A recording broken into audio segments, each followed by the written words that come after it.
Hey, it's Liessshy, and I've had the iPad mini for about 2 weeks now, and I think that's enough time to sit down and chat about all the things I like about it and what I don't like about it. If you do want the full rundown about what's new with this new generation of iPad mini, I'll leave the link below in the description of my rundown video for you. So starting off with the size. I actually really like it. Well, no, I love it. I do love this size. I'm one of the minority who prefer a tablet this size, and this is an 8.3-inch device. I think that's perfect. The reason being that this is simply just an extension of my iPhone. I mean that in the sense of allowing me to have a bigger display to edit photos or read my books. Basically what I do on my phone, just on a slightly larger scale. One might argue that it's kind of pointless having a phone and a tablet for this reason, and should instead swap to something like this. But the reality is I still want a separation between my devices. And I also want a phone that has a great ratio in my hand, because as much as I love the Galaxy Fold phones, I still don't enjoy the narrowness of the front display. It's too thin. So I enjoy how small this is for traveling and taking it out and about.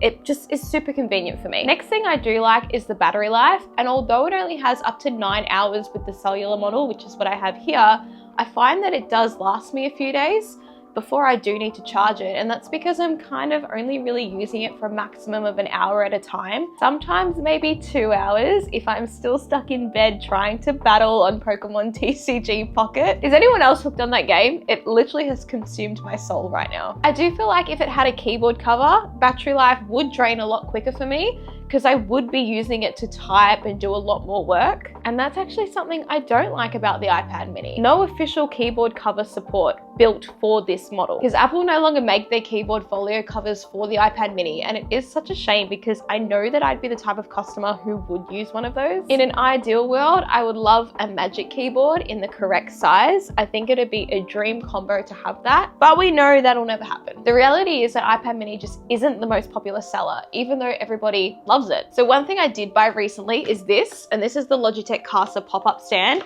And I think this is a great way to use iPad mini on the go, as it has these accessories as well as a stand, which is all included. You can use this with a laptop too, but I think personally, it's better suited for tablet. With Apple Intelligence here now, it does make the device a little bit more practical when it comes to productivity for me. And I do feel like a non-third-party iPad mini keyboard cover would just complete the device for me. So I like Touch ID. I've kind of missed it. I don't think Apple's Face ID is bad. In fact, it is the fastest and most responsive facial recognition that there is, at least in my opinion. But there is something about Touch ID that I just appreciate. But what I don't like is that it's obviously on one side of the tablet, because obviously you need to place your finger on the lock button. Face ID does make the most sense for fluidity and seamless experiences when it comes to unlocking your devices.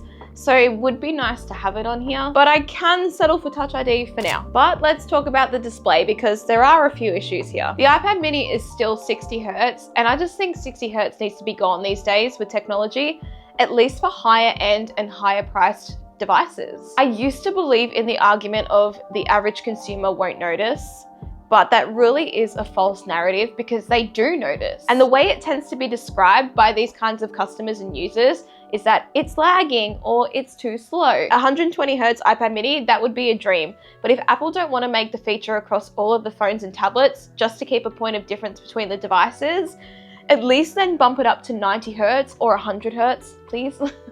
I think a lot of people would be a bit more forgiving. At least I would be. I've seen some people say online that an OLED 120 Hz screen would make this basically an elite device. And whilst I'll agree, Apple won't ever do that with the iPad mini. If they did that, I'm certain that the 10th gen, maybe even the iPad Air devices, they wouldn't sell well. People would just buy these. The Airs do have their place though, because they support the M chips, but the 10th generation would, in my opinion, just become a useless product. But hey, we can all dream. Just bump up the refresh rate first. Another thing that I don't particularly enjoy is the position of the camera. This has been an argument that a lot of people have made numerous times before, but the camera being at the top of the iPad doesn't make sense when the iPad's being held in landscape for, you know, FaceTime calls or video calls. And yes, I know it would look super weird having a camera on the long side of the iPad, but I feel like it just makes more sense there. I'm the type of person that does do video calls in landscape mode. I don't do them vertically unless I am on my phone with FaceTime. But overall, the iPad mini really is a good little device, and it's something that I've been wanting for a very long time. I think for what you're getting, it is a handy item to own if you are after a tablet. I personally have the cellular model here, and honestly, I don't even use that. I use this on Wi-Fi, and I am happy to hotspot to Wi-Fi if I need to when out and about.